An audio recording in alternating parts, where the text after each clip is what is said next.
Welcome to the Investor Empowerment Series radio show, empowering your real estate investing with techniques, opportunities, and information, minus the BS and sales pitches. Now, please welcome the host of the Investor Empowerment Series, Joe Mueller, from the Tough as Nails Investment Syndicate. Joe Mueller.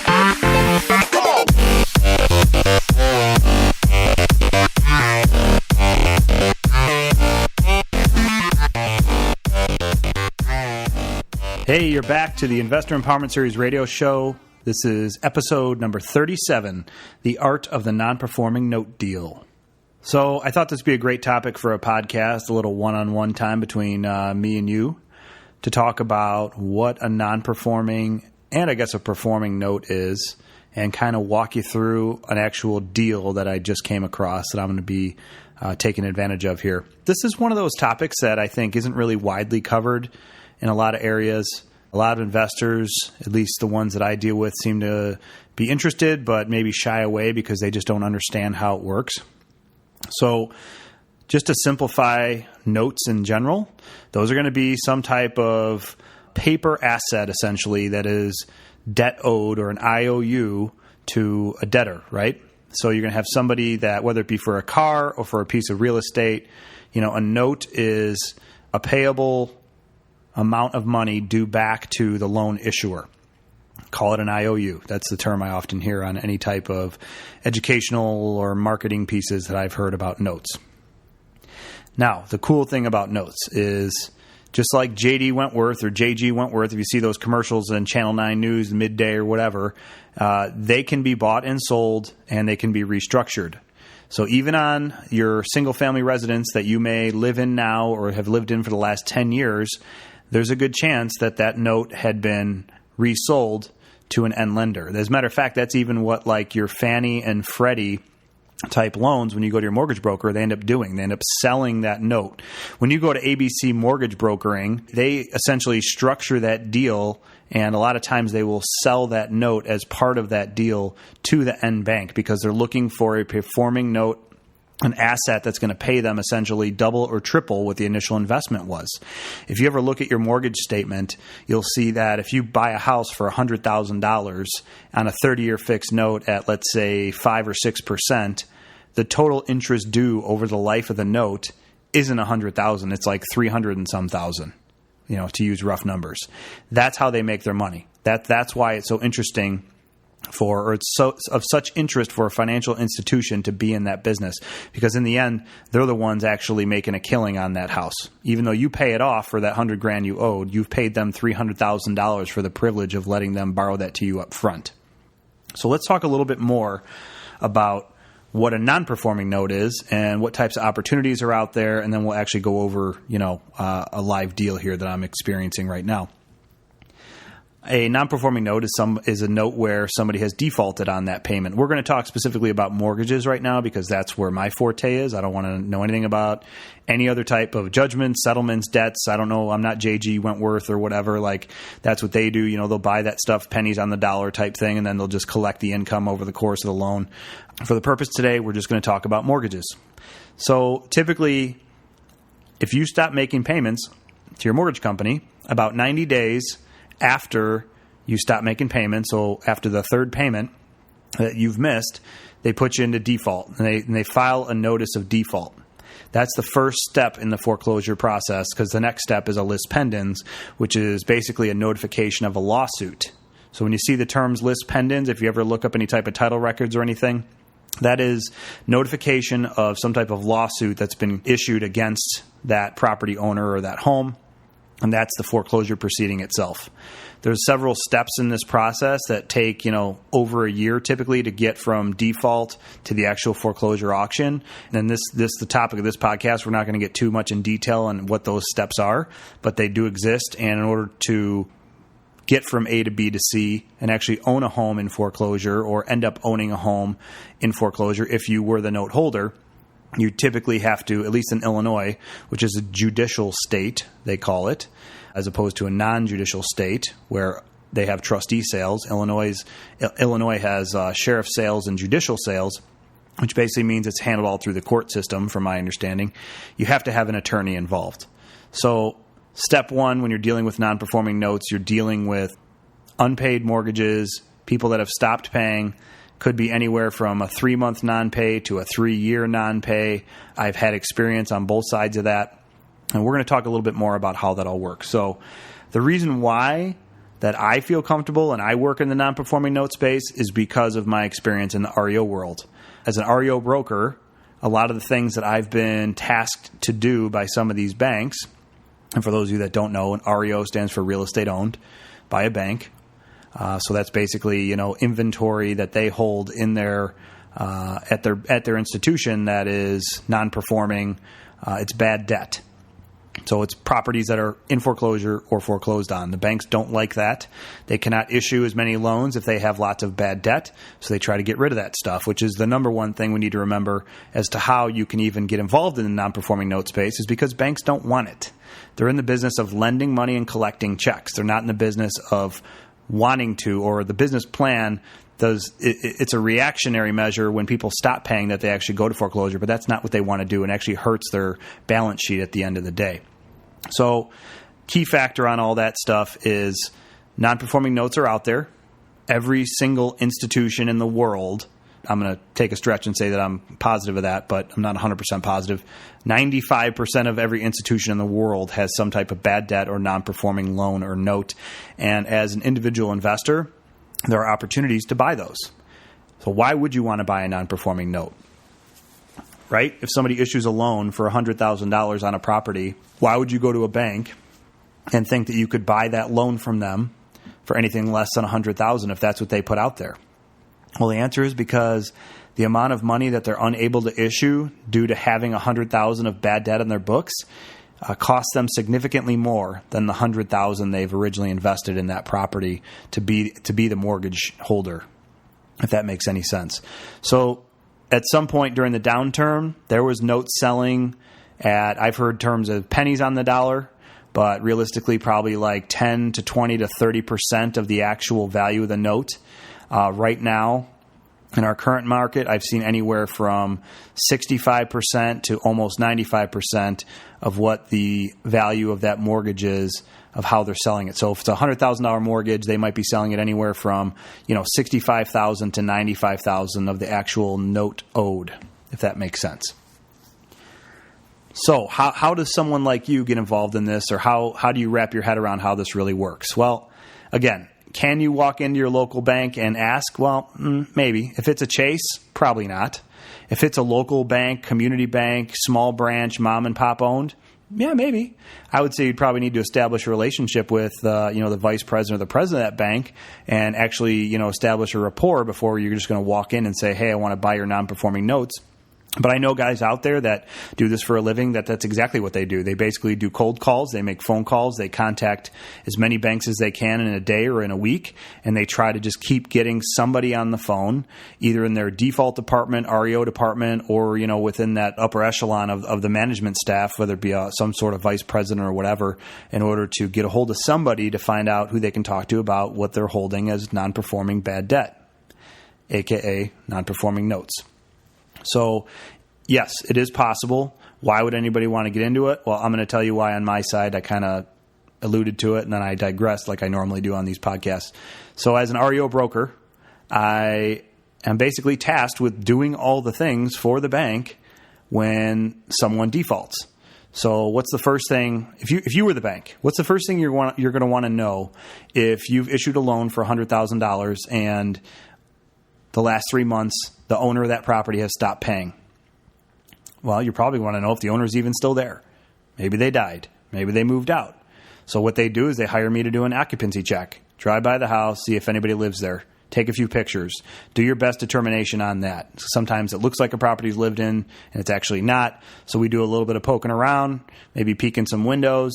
We don't trespass, but we do what we can to try to determine if the property's actually occupied. We go back to the bank. Well, then what happens is the foreclosure is in process, right? So it hasn't foreclosed yet, but it's going through the legal proceedings. Then they call me back and they say, hey, Joe, can you stop back over at that property and actually see who lives there? We want to find out if it's an owner, occupant, or a tenant. I go, okay, sure. So, I drive back over to the property, I knock on the door, and I go, hey, my name is Joe Mueller, I work for Tanis Group Realty. I've been engaged by the bank, your mortgager, telling you or asking to ask or find out if you actually are occupying the property, if you're the owner, if you're a tenant, or if anybody's here at all, or maybe you're just a squatter, whatever. Typically, people, at least at this day and age, honestly are fairly receptive to those questions. 10, 15 years ago, no one would even answer the door. If we can't get a hold of anybody, we post a notice. Hey, we have a question about your house. Give us a call. And I put my company name on there, leave a business card. We try to determine who's living in the property, what the situation is. We report back to the bank. All right, so let's fast forward a few months. Now the foreclosure's in process. Some of those names I may have procured when I went to the front door, like Joe Smith lives in the property, are now added to the lawsuit, and they go to foreclosure. And then the property goes to auction. Once it goes to auction, I get the same phone call. Hey, go see if Joe Smith still lives in that property. Okay, drive back over there, knock on the door. Oh, Joe Smith is still here, and he happens to be the owner of the property or the former owner now that it's went to foreclosure. Well, I go back to the bank. Yep, Joe's still there. What's up? What's the plan? And they say, well, we own the property now, went through auction, nobody bought it at the sheriff's sale. So go ahead and offer him $3,500, see if he can move out in the next month. Yada, yada, yada. That's called cash for keys. Those are the steps that an REO broker takes typically, and I'm kind of minimizing and just keeping it short here for that aspect, but that's what happens on the front end of a bank-owned property up to the point of foreclosure. If the property is found vacant at any point, even while it's in foreclosure, typically the bank orders a resecure and a winterization, which I'm sure all of you have seen that. If you've seen any bank-owned properties, 99% of them have, the locks changed and have stickers all over the toilets and the sinks and everything saying they've been winterized. And that's because they're trying to preserve an asset that they have an interest in. So they have a legal right to stop any type of damage that may occur. Now, I'm speaking from the northern area of the U.S. Obviously, we get 0-degree winters, so maybe down in Florida, that's a different game because you don't need to winterize. I'm not even sure, but just keep that in mind when I'm talking about with the winterizations and the rekeys. As if a pipe breaks inside of a property over a winter or through a springtime after the pipes freeze because no one winterized it, then the bank's $100,000 asset may only be worth, $60,000 because it did $30,000 worth of damage. True story. I had a property winterized in my area probably like 10 years ago, and the toilet wasn't properly winterized. The line to the toilet, and for somehow, some way, even though the water at least was partially shut off to the house, it wasn't completely shut off, so it wasn't a proper winterization. And this toilet happened to be on the second floor of this townhome. It literally flooded all through the 2 floors of the house. It became infested with mold. It had like 3 feet of standing water. Like you walk up to the front door and look in the window and you could see there's water filling this house because it was on a slab. Bad stuff happens. It molded up through the walls, and because it was a interior unit townhome, meaning it had a townhome on either side, they had mold in their property as a result. Oh man, it was a big mess. How they didn't notice that it had to have been creeping underneath their walls, I don't have that answer, but that's just what I know. Anyway, so back to the point. These things are also attainable through groups, connections, educational platforms. And when I say that, I mean I've seen guys selling notes on LinkedIn. Sometimes I've seen bulk portfolio. Sometimes I've seen single one-offs. As a newer note investor, I wouldn't recommend getting into a portfolio, but as somebody who's maybe just getting started, it might be an opportunity. Also, there's groups out there. I know Scott Carson is one of the names that comes up a lot. He offers some education. He also deals with selling a lot of the notes that he comes across to his quote-unquote students. Another name is Eddie Speed. He's got a company called Note School. I think it's like noteschool.com. He offers education on how to buy and sell non-performing notes. He also does offer a platform where he sells them. There's also some online websites, some actual note companies that are in the business of buying notes directly from banks and then reselling them to investors. What they do is they'll buy something at 50 cents or 60 cents on the dollar, and then they'll add a 10-cent spread in the middle. So they're essentially brokering notes. So just like a piece of real estate, you can broker a note, whether it's a performing note, which is someone who's paying, or a non-performing note, Or the third type I haven't mentioned is a reperforming note, which is where you'll take somebody who isn't paying but maybe occupies the property and wants to stay, and because you bought the note at a discount because it was non-performing, you're able to restructure it and create a reperforming note. So, for example, if their original payment was $750 a month over a 30-year mortgage, and, it doesn't really matter what you buy it for, but you've got enough leniency in there where you're still getting a great, 15%, 20% return as long as they pay $500 a month on the note.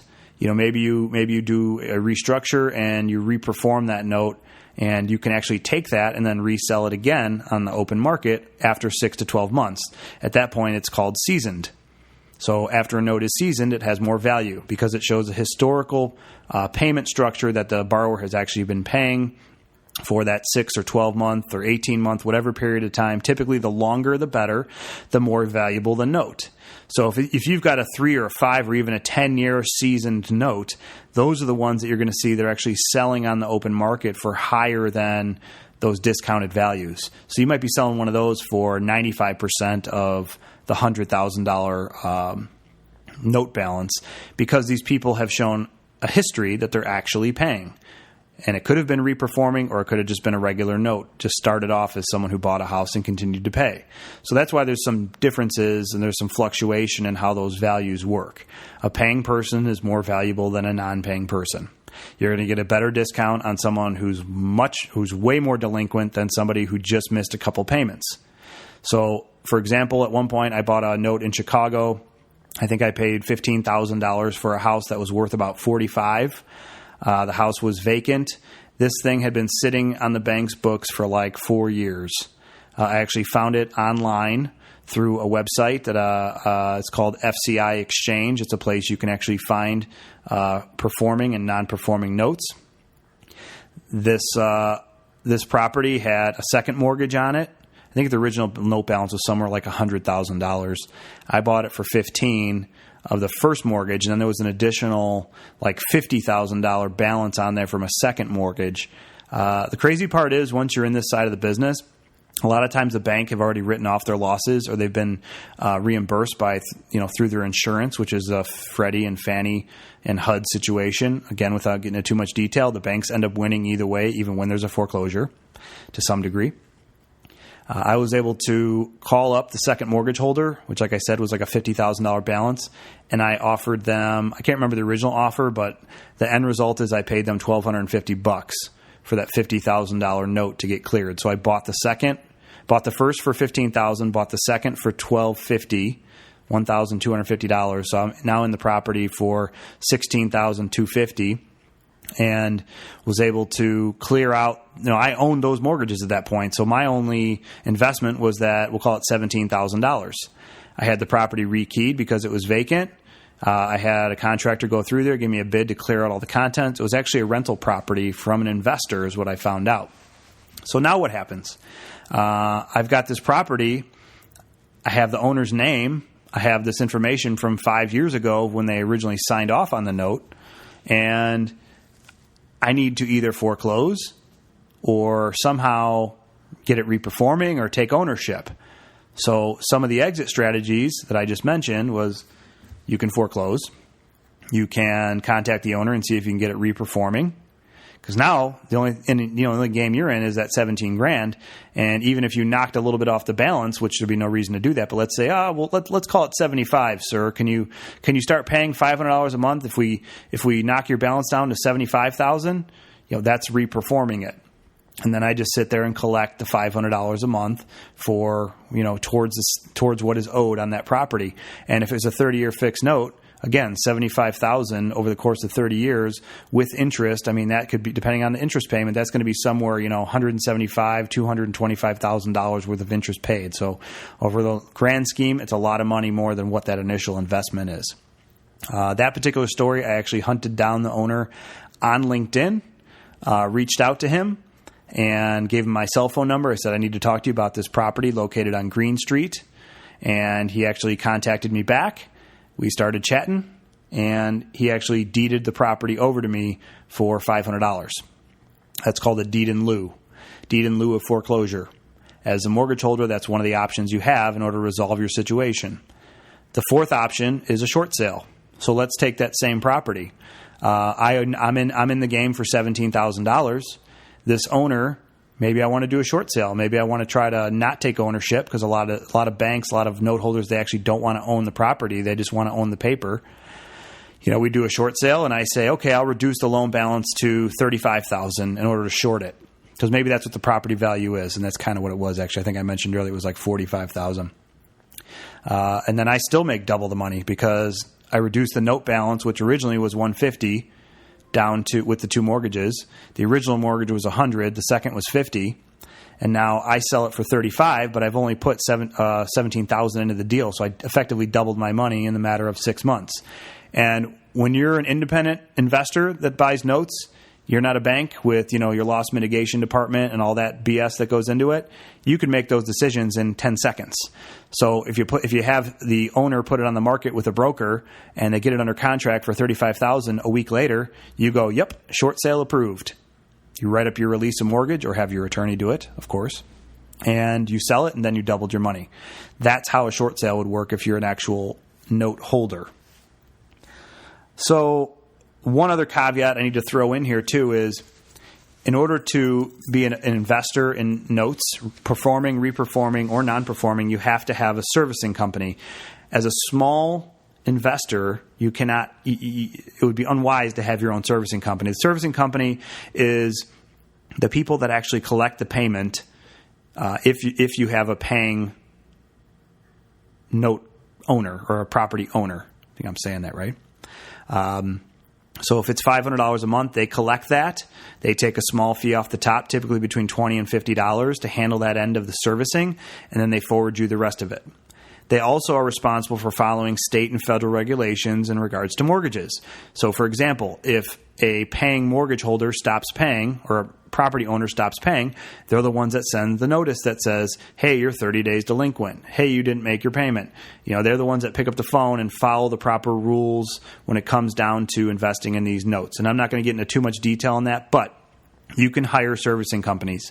You can pay them to do that stuff for you. As a matter of fact, it's required. Every note that I've purchased, before I'm allowed to close the note, they want the contact information to the servicing company. I have a company out of California. They charge me a nominal fee per month. Very simple, very easy. Why even take on that headache?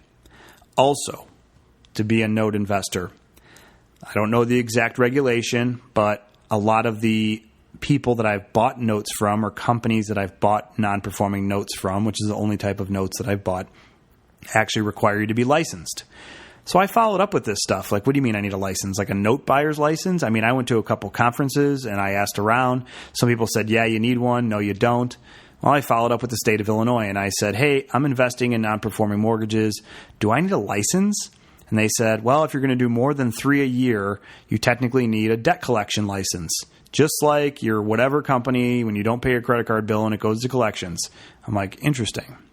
Well, that was fairly simple to obtain. It was like a $150 fee and a couple pieces of paper to fill out. I got to renew it every couple years. No problem there. That also gets me access to my skip tracing data, which is the same stuff that like private investigators use to track people down and find people and figure out where people live and determine information about them in order to do, collections. So that's something we're going to get into in a minute here. But I know that's a lot to take on. I want to talk about how you can get more information on educating yourself. And I mentioned conferences. Those couple of educators I mentioned earlier, like Scott Carson and Eddie Speed, they hold conferences pretty regularly. I know Scott does a lot of online, virtual type meetings, and Eddie Speed, for example, does like an annual conference. He does monthly meetings. You can join his education platform, which I know I'm always thumping on. Don't pay for education. Don't pay for education. But I did go to Eddie Speed's conference a couple years back. only because I was getting into the non-performing note space and I wanted to learn more. And I found a lot of value there. I met a lot of people that were, smaller time investors that had $50 or $100 or $200,000 worth of notes, and they were just trying to supplement their retirement. Like, hey, I got an extra $50,000 in my IRA, so I started buying non-performing or performing notes in order to make some money. All good stuff. I learned a lot from those conferences. That's something you could duplicate as well. Just Google it up. There's more than those two out there. Those are the two that just came to mind when I started to talk about this topic. So we talked about where you can get more information. We talked about some licensing. We talked about some conferences. Let's get into this non-performing note deal that I'm executing on tomorrow, as a matter of fact. Today is March 6, 2017. About a week ago, I was contacted by a bank who I've actually bought 2 prior notes from in the past. They're aware that I like to buy notes in the Illinois area, specifically in a couple different counties. Like, I'm not looking for Chicago so much anymore. I'm looking for more notes that are going to be closer to where I live in the suburbs of Chicago. And they said, hey, we think we got a cherry deal for you. We're looking to get $125,000 for this non-performing note on a property in your area. And I said, okay. Original loan balance, which didn't really matter to me, was like $240-some thousand. So just right off there, they're offering me a note for $125,000 on a $240,000 original balance. So that's almost a 50% discount right there, which I think is awesome. But as an investor and as a broker, what's the property really worth? I do a little bit of homework. Okay, the property's worth about $160,000 to $170,000 as it sits. Well, they've already had the property rekeyed. They've had it winterized. So last week, after they, offered up the opportunity, I said, yeah, I'm interested. Let me go check it out. So I go in there, I check out the property. I've got the lockbox code. I walk through it. They're absolutely right. It's a cherry deal. The place needs it needs a dryer, a refrigerator. It needs the carpet cleaned, and it's got white walls. So it could probably use a fresh coat of paint. It's like the original builder style. I'm like, all right, I like this deal. So then I start negotiating with the bank itself. I'm like, all right, I'll do 110 on it. And they're like, no, we need 120. I said, oh, okay, good. Well, you said 125. No, we definitely need 120. I'm like, yeah, I don't know. It's not that great of a deal. There's a little bit of equity in it. We'll see, which, there's good equity in it. If I bought it at 120, there's about, 40-some thousand worth of equity in this property, roughly. It doesn't include cost to sell and things like that. So I finally negotiated the offer to $115,000, which is what I agreed on. That was Wednesday of last week. By Thursday, I was sent a note purchase sale agreement, which I signed that day, and we are closing tomorrow. So it's a much more expedient business. In that time frame, I also contacted a local title company, and I had them pull title on the property. I paid just for their typical simple title search. It was like $50. They looked through the records of the property. They came back. Title looks clean. Here's the original mortgage holder. Here's the property owner. Here's the address. There's no liens on it. Blah, blah, blah. There's taxes have been paid, which is awesome. A lot of times with non-performing notes, the taxes don't get paid. And then after you buy it, or even if you buy at auction, once it goes through foreclosure, you owe back taxes on the property. So as of right now, there's going to be a tax bill coming due here in May, but all the previous property taxes are paid. So I'll take that all day. And the property doesn't need any work. So what's the next step for me? I start running numbers. I'm like, all right, so it's going to cost me about $5,000 to get this property to what we'll call a saleable level. It probably could sell just fine the way it is because it's actually clean. It's a nice property. But if I'm going to own this thing and I'm going to invest this money, I'm going to maximize my return. So I'm going to put the $5,000 in or so that it's going to take. So I'm going to get some new carpets in there, maybe upgraded. I'm going to get in a nice stainless steel refrigerator, and I'm going to put it in a dryer. And that's probably about all I'm going to do. We'll call that $5,000. Then that property I can probably list for $169,900. Even if I got $160 for it or $155, we're still talking about a great return. That means I'm going to make somewhere around $30,000 in this property. Awesome. Love it. Other option. There is an HOA here, which means that not only has there been unpaid HOA dues, there is current, ongoing HOA that is not being paid, and I'm going to have to take on if I want to keep them current. There was no lien on title that the HOA had filed in order to get their unpaid dues back, but I guarantee you once I contact them and tell them that I'm the note holder or I'm the owner when I get to that point of that property, they're going to want their money. So typically the way the law works at this point, at least in Illinois, is you are limited to up to 6 months of unpaid HOA dues that are going to be owed back to the HOA. Well, in this particular situation, the dues are $150 a month. So you multiply that times 6, whatever that is, quick math, $900. So I'm going to owe them, we'll call it $1,000 with some late fees and legal fees and BS, I'm sure. So that's going to be another expense. But let's keep in mind that I still don't own this property. I only own the note, right? So you don't have deed to a property. You only own the mortgage on the property. So you can't sell that house, like I mentioned earlier about putting it on the market for $169, unless I'm going to sell it to someone who wants a note. And if I'm going to sell it to somebody who wants to buy a note, then maybe I could, resell it to somebody else for $120 or $125, and that would be fine. That would be some quick money. But I'm in the game of either renting properties, which is my main game, or, flipping. So I'm going to want to get ownership. So the next step is finding the owner. The house is vacant. I can't tell you when it's been vacant. I can tell you, or how long it's been vacant. All I know is it was winterized about 4 months ago, which tells me no one was living there back then. I don't know how long before that it became vacant. I could probably go knock on the neighbors' doors and start asking some questions, but it's probably not that necessary. What I do have is the homeowner's name, who happens to be a single female, not a husband and wife, not a company, just a simple person. One woman owns this property, and I can start working to track her down. The first thing I'm going to do after I close on this note tomorrow, which, like I said, we're talking like a 7-day turnaround on this opportunity and actually closing it, I'm going to start hunting her down. Facebook, LinkedIn, maybe Twitter. Next resort is skip tracing. Find out if I can dig up some more information on this person, last known addresses, phone numbers, things like that, and start making some phone calls. You'd be surprised how easy it is to look online and actually find people. It's really not that hard, and find their phone number. And I'm going to ask her if she's interested in doing a deed in lieu of foreclosure. Because at this point, she's already moved out and moved on with her life. She lives somewhere else. I already actually know where she lives because I already did the skip trace, and it's only about 5 miles away from the original property. She probably wanted to keep her kids in the same schools or whatever. I think she has a couple kids. I'm going to offer her $500 to $1,000 to sign off on the deed in lieu of foreclosure. I'm going to have my attorney draft up the one that I've been using for the last few years. Hey, Chris, take this, take a look at it, make sure it's all good. Here's the lady's name, here's the address, here's the PIN number, here's the legal description. Let's make sure it's all good. Let's sign this stuff and let's get it notarized. Let's get that deed recorded. This has been done multiple times in the past for me. I'm okay with walking up to a door and knocking on it, and okay with leaving a note behind. I'm okay with making phone calls and saying, hey, my name's Joe. I own Tanis Group Realty. I'm involved in your property at XXX address.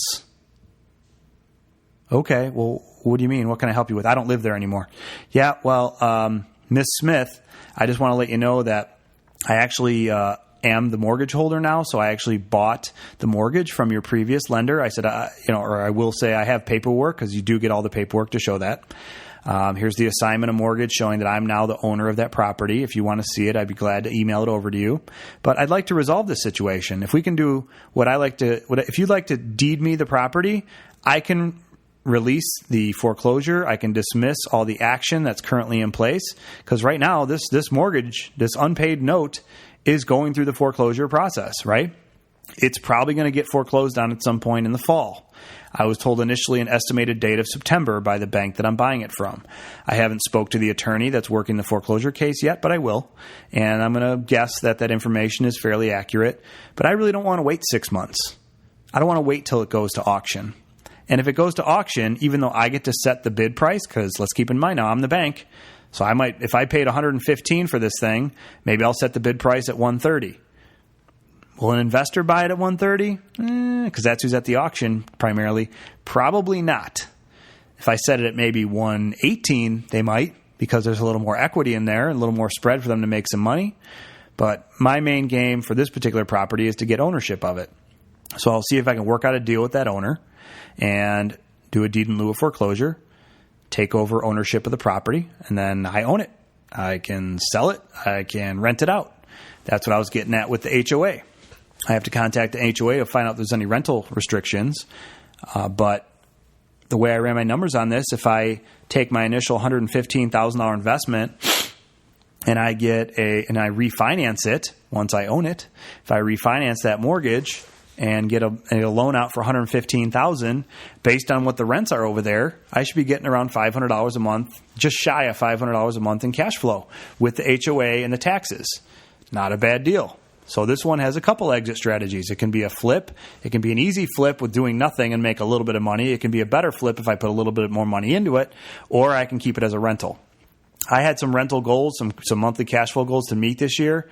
So I still haven't decided what I want to do with this asset, but my next step is getting a hold of this owner, obviously, and trying to work something out with her in some capacity. I could also try to make it reperforming again and then sell the note on the open market to somebody who, let's say I meet at a conference for Eddie Speed's note school, or go online or sell it on LinkedIn. There are businesses out there that are doing that. There are websites out there you can Google and find. But again, that's not really something that I'm interested in with this particular property. I'm not looking for that monthly cash flow by holding the paper, at least at this point in my investing life, but it's an option. So now the most important part is money. What can I do about these deals? I'll be honest, the market is tight. I've got investors banging down my door regularly now in the last couple weeks like, hey, help me find an opportunity. What's going on? I can't seem to find any good deals. Everything in ABC town is selling for like 10 grand more than it was 2 months ago. I'm like, yeah, I'm totally seeing it. 2017 spring market's going to be big. A lot of investors are coming out of the woodwork looking for opportunities.